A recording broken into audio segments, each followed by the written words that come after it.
Gumawa pala ako ng ice cream para sumaya yung mga anak ko. Pero mukhang nanay yung nag-enjoy.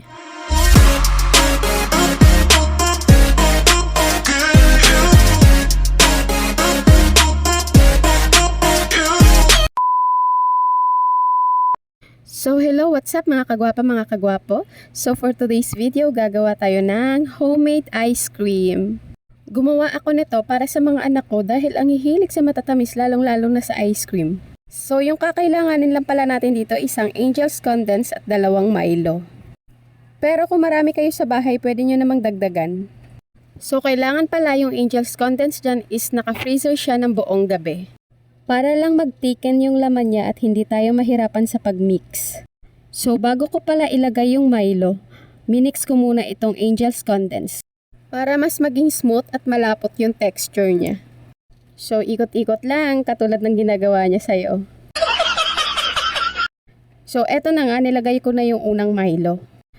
2 Milo lang kasi ilalagay ko dyan kasi kapag 3 na o 4, sobrang tamis. Ayoko naman ng ganon. Matamis nga pero hindi naman masarap. Parang siya. So after ko ilagay yung Milo, minix ko na siya ulit. Naisipan ko kasing gumawa nito kasi itong mga anak ko, tuwing lumalabas kami o pumupunta kami sa 7-Eleven o ever man yan, dumediretso agad dun sa mga ice cream. Magkano na ngayon yung isang cornetto? 30 pesos. Dalawa sila, 60 pesos na agad. Isang kainan lang yun. Ito for only 80 pesos lang. Ilang kainan na nila to? Susuko na lang sila pag sawa na. Parang ikaw, sinukuan na kasi sawa na siya. Charis. At ayun na nga, hindi ko napansin na ilagay ko na pala yung pangalawang Milo. At i-mix lang natin ng i-mix para lalong gumanda yung texture. So dahil wala na ako maisip na sabihin, gusto ko lang i-share sa inyo na masakit palang gamitin itong hand mixer. So, hindi pala biro yung gumagawa ng cake o yung mga nagbe-bake. Then, after nyan, maghuhugas ka pa ng mga pinaggamitan mo. Naku, magiging pasmado ka talaga. Kaya pala ganun na pala yung mga presyuhan ng cake ngayon. Kasi sa effort pa lang, priceless na. At eto na nga, dahil malapit nang matapos itong ginagawa ko, hinanda ko na rin pala yung paglalagyan ng ice cream. At dahil nga mahilig sa ice cream itong pamilya namin, ay marami kaming ipon ng lagayan ng ice cream. Hindi naman agad kasi namin tinatapon yung bagay na may halaga pa.